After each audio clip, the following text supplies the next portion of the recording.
quality control. Oleh pelanggan ini bahwa Mana sih peran QC itu dalam memastikan produk untuk memenuhi standar? Halo, selamat sore teman-teman. Di sini saya sudah bersama dengan Mas Aditya Dwi dan saya sendiri Sarah Margareta. Di sini kita akan membahas seputar tentang industri manufaktur ya. Khususnya di bagian quality control. Di sini adalah kita akan membahas banyak sekali. Pertama, untuk proses untuk memastikan bahwa produk yang diproduksi memenuhi standar dan proses untuk melibatkan pengujian sebelum menuju ke konsumen. Nah, di sini sudah ada Mas Aditya sendiri. Mas Aditya sebagai operator QC di PT Setia Guna Selaras ya. Jadi kita akan bahas nih banyak seputar tentang quality control di perusahaan Mas Adit sendiri. Jadi kita mau nanya nih teman-teman industri kan penasaran banget tentang gimana sih proses di dalamnya seperti itu ya Mas Adit. Nah ini kan ada beberapa pertanyaan nih, pertanyaan menarik nih. Ya pertanyaan pertama itu seberapa besar sih pengaruh regulasi industri terhadap peran quality control di perusahaan seperti itu Mas? ya sangat besar sih. Contohnya aja kayak memastikan kualitas dari produk tersebut itu sangat berpengaruh nanti dalam keyakinan oleh pelanggan ini bahwa barang tersebut itu memang bagus, sudah diuji dan sudah diperiksa dengan benar kualitasnya oleh operator. Seperti itu. Kalau untuk peran QC sendiri dalam memastikan produk untuk memenuhi standar kualitas, karena kan memang untuk kualitas produk itu kan sebenarnya nomor satu ya untuk konsumen. Jadi itu memang sudah menjadi pusat perhatian bagi para konsumen. Jadi bagaimana sih peran QC itu dalam memastikan produk untuk memenuhi standar kualitas, karena itu memang hal utama dalam perusahaan. Ya, yang pertama itu ya mampu menjaga segala perkembangan suatu produk ya. Kayak misalnya dalam produk yang saya cek itu ada beberapa bagian gitu yang harus dicek, yaitu painting dan welding. Nah, dari situ kita harus benar-benar memastikan bahwa dari painting tersebut tidak ada painting yang mengelupas atau sisa-sisa minyak dari proses sebelumnya. Kemudian welding yang kurang atau bolong pada produk tersebut. Jadi memang peran quality itu sangat penting. Nantinya kalau misalnya lolos ke konsumen itu bisa menjadi bahaya. Contohnya kalau misalnya welding bolong, part tersebut terkena air bisa menjadi karat dan menjadi keropos. Itu menarik sekali ya Mas. Tadi kan prosesnya ada painting dan welding ya Mas. Boleh diceritakan sedikit itu gimana sih prosesnya? Kalau masalah painting itu bagian departemen lain ya, tetapi yang saya tahu dari proses painting itu, sebelum painting itu part itu harus benar-benar dibersihkan oleh cairan itu, supaya nanti saat di painting itu tidak ada kotoran atau minyak-minyak yang masih menempel pada part tersebut. Jadinya setelah di painting itu, saat dicek QC itu memang benar-benar bagus itu untuk nantinya diteruskan ke konsumen. Begitu ya Mas. Nah, untuk selanjutnya nih, kita kan punya pertanyaan juga bagaimana nih QC bekerja sama dengan departemen lain untuk menjaga standar kualitas seperti itu. Jadi sebenarnya kalau misalnya menjaga kayak bekerja sama dengan departemen lain itu, nanti kita sebagai operator itu misalnya menemukan produk-produk yang tidak sesuai dengan standar yang ada gitu, kita melapor ke atasan. Nanti atasan tersebut melaporkan ke departemen lain yang bersangkutan gitu. Jadinya misalnya kita menemukan painting yang tipis atau painting yang sering mengelupas atau sebagainya, nanti atasan tersebut memberitahu ke atasan departemen lain painting gitu ya. Sedangkan kalau misalnya painting yang bolong atau kurang seperti itu, nanti atasan kita itu melaporkan ke departemen yang berurusan dengan welding tersebut gitu. Jadinya sudah ada bagiannya masing-masing. Kita sebagai operator memang tidak boleh langsung bilang ke departemen lain. Jadi ada prosedur lagi, kita harus melaporkan kepada atasan dulu, baru atasan tersebut melaporkan ke departemen lain supaya ada perbaikan lagi ke QC-nya. Seperti itu Mas. Kalau untuk pengalaman sendiri selama 5 tahun ini berarti sudah pernah ada hal seperti itu gitu, barang yang kelolosan?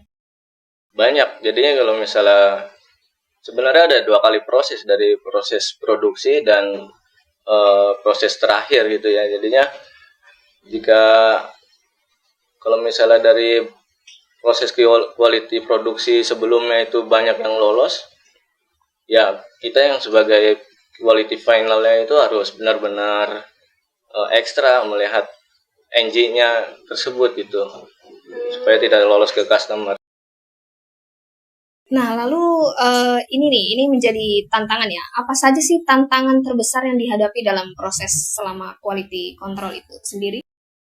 Ya, itu tadi tantangan terbesar ya kalau misalnya kita kelolosan itu, karena dalam satu part itu ada banyak kecil part gitu ya, kayak part-part kecil yang ada di dalam satu part itu. Jadinya kayak misalnya dalam satu part itu ada banyak hole gitu, misalnya ada satu aja yang tidak ada hole itu terlewati sebelum proses masuk proses quality. Kalau di sana itu disebutnya jumping proses. Jadinya jika harus ada 2 hole, jadi pas masuk ke quality ada 1 hole, itu jika lolos itu kita juga itu yang dimasalahkan gitu. Jadinya tantangan terbesar kita itu ya satu part itu banyak part kecil-kecil lainnya yang harus kita teliti.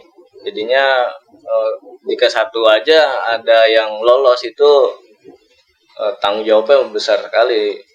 Masalahnya ini kepercayaan dari konsumen tersebut. Oh, jadi memang dampaknya sendiri itu langsung ke konsumen gitu ya? Iya, dampaknya itu langsung ke konsumen. Berarti sudah pernah ada Ada. apa namanya,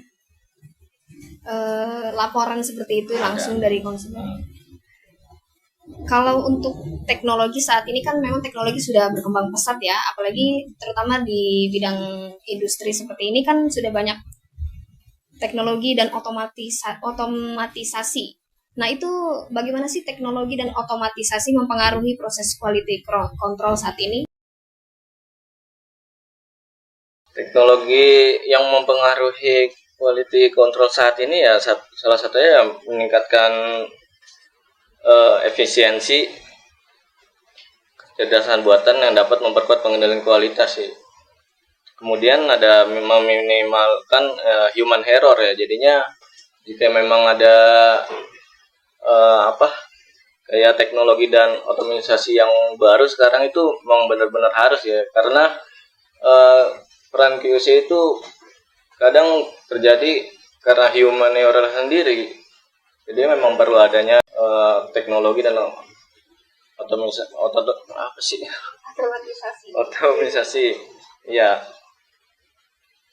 Lalu untuk bagaimana QC membantu dalam mengurangi kesalahan produksi, itu kan gimana sih caranya QC? Berarti ada suatu proses apa seperti itu dalam produksi atau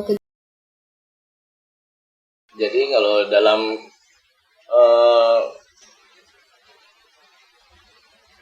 mengurangi kesalahan dalam produksi itu ya sebenarnya kita itu dalam Bilen itu udah ada standarnya masing-masing ya. Jadinya untuk part ini itu ada model contohnya, yang NG bagaimana, yang masih oke bagaimana, yang